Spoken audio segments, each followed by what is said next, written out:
Oke guys, jumpa lagi masih bersama kami di channel Ini Itu Hobi Kita.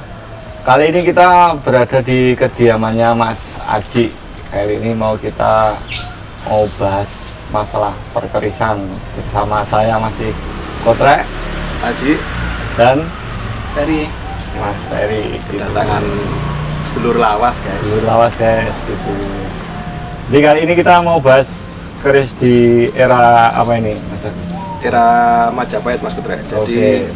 pada waktu itu ada beberapa pamor langka. Jadi Pamor langka yang selain pamor udan mas, ternyata ada satu pamor yang memang benar-benar langka. Memang jarang yang kita ketahui. Di sini kita mau berbagi informasi aja mengenai pamor tersebut. Apakah itu? Apa itu? Disebut dengan pamor lintang mas. Pamor lintang mas guys. Juga ada pamor pancuran mas yang sekarang dipegang sama Mas Ferry. Oh, jadi Mas Ferry ini punya pamor lintang mas. Pancuran mas. Pancuran mas. Tapi eranya era Kamardikan. Kamardikan. Untuk kerisnya sendiri?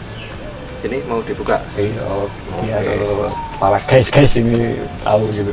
Ini guys, pamor lintang mas. Lintang mas. Era Majapahit. Era Majapahit.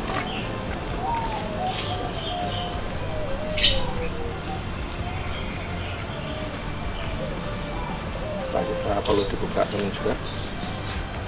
Oke.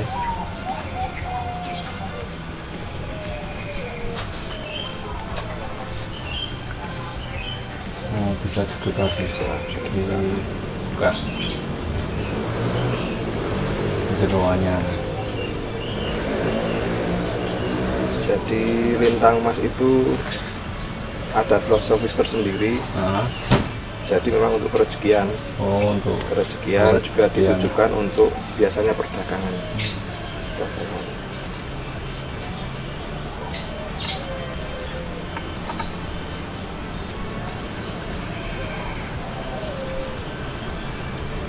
Ini pamor lintang mas. Pamor lintang mas era Majapahit. Majapahit. Meskipun nggak 100% utuh ya, udah rages juga besinya udah serumbungan, udah sambungan karena faktor usia yang udah lama juga udah tua. Jadi yang jadi titik kekaguman saya mas. Jadi kan pamor itu dibentuk dengan benda yang sangat kecil sekali. Bila dilihat ini kan nggak ada setengah senti nih ya mas. Oh iya, bulatan, terus dalamnya ada goresan-goresan seperti bentuk lingkaran. Itu kan pamor tambal, pamor rekan dari seorang empu. Nah, kalau dibayangkan kan bagaimana membentuk sebuah pamor ini dengan benda yang kecil, itu kan agak nggak masuk akal ya, rumit ya. Tingkat kerumitannya sangat gitu. Kalau pakai jarum sekarang kan itu masih ada hitungan mili, ya kan? Misalnya 1 mili ini kan apa mungkin benda 1 mili dimasukkan ke benda besi yang panas nggak kalah jarumnya. Mesti mereka punya metode tersendiri yang luar biasa. Iya, mungkin bisa dibilang itu bisa nanoteknologi. Nanoteknologi sendiri yaitu benda besar dikecilkan. Kalau kita kan sering mengenal di bidang elektronik ada mikro ya. Di bawahnya mikro kan ada nano, kemudian ada pico. Iya. Kan di bawahnya itu. Ini benda yang sangat benar-benar kecil gitu kan. Mili, mikro, nano, pico seperti itu. Terus kalau di luar negeri kan juga pernah ada film yang film superhero itu loh, yang Ant-Man yang manusia terus kemudian jadi kecil sing membawa serangga itu loh. Ant-Man ya. Nah, itu kan smooth. Udah ke sel. Kalau ini kan era Majapahit sebenarnya ini kalau menurutku sudah nanoteknologi ini.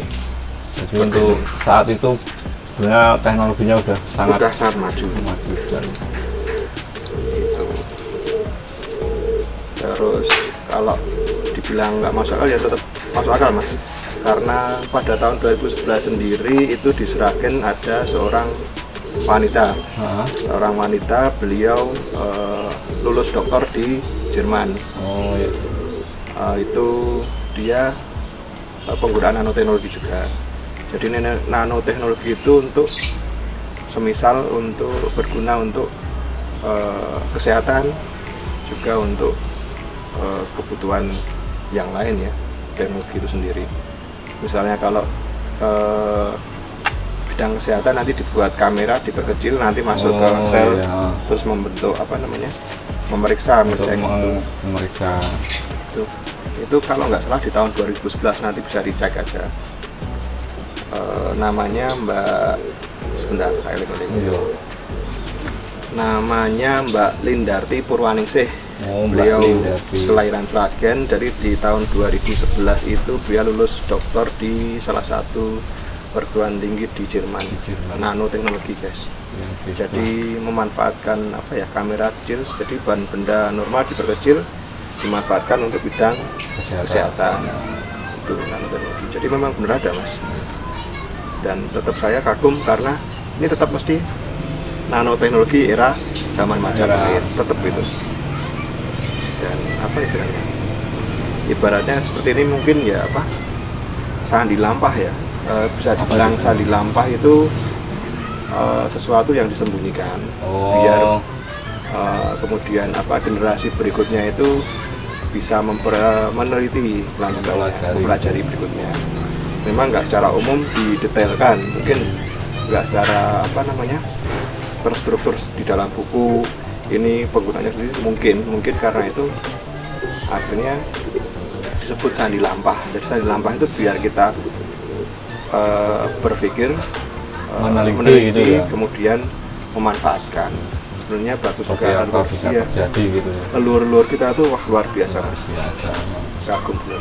Jadi nggak menyampaikan sesuatu tuh nggak langsung gitu. Nggak langsung. Jadi biar kalau dulu kan era-era banyak apa ya mas, era Belanda ya, penjajahan Belanda itu kan biar nggak semua teknologi diambil sama luar negeri, tetap pakai kode rahasia.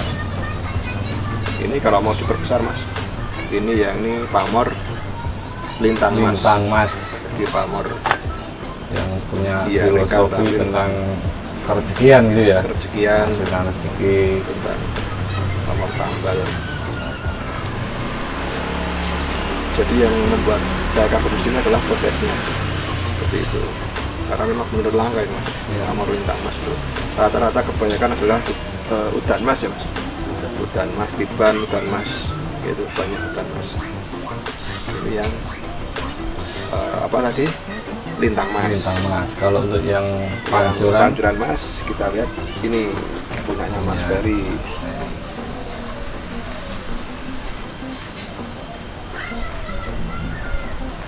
Jadi ini udah apa ya, Kamarti kan udah era kebebasan. Jadi dia membelah di gonjonya, membelah dua ini untuk apa namanya, pamornya itu sampai membelah di gonjonya sampai bawah. Iya, itu era Kamartikan kebebasan membentuk sebuah keris. Untuk filosofinya sendiri kalau yang pancuran ini sebagai apa? Sama juga. Rata-rata kalau yang belakangnya emas itu biasanya untuk kerezekian. Untuk kerezekian. Pancuran emas kan ibaratnya air itu mengalir terus, mancur terus. Nah, mancur. Emas. Mengalir kejayaan, keemasan seperti itu. Secara garis besar perbedaannya untuk pamor sendiri seperti apa? Kalau ini membelah di sini ya mas, membelah sampai ganja ya, sampai gonjonya. Kalau ini cuman berbentuk bulatan. Berbentuk bulat.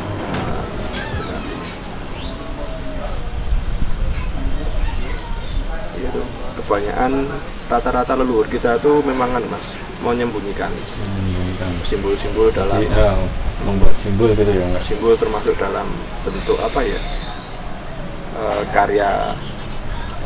karya keris, atau juga bentuk karya apa istilahnya, penyampaian bahasa.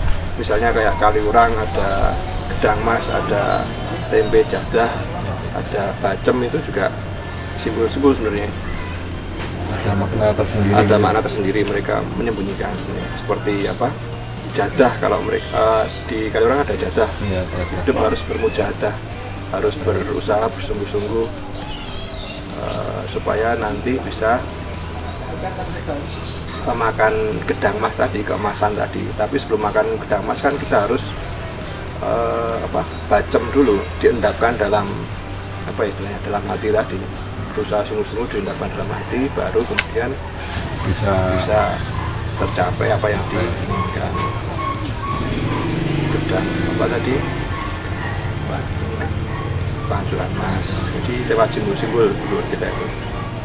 Oke guys, itu tadi sedikit cerita informasi dari Mas Aji tentang pamor langka di era Majapahit. Jadi pamor lintang mas dan pancuran mas. Cukup sekian untuk pertemuan kali ini. Masih di channel Ini Itu Hobi Kita. Jangan lupa like, comment, dan subscribe.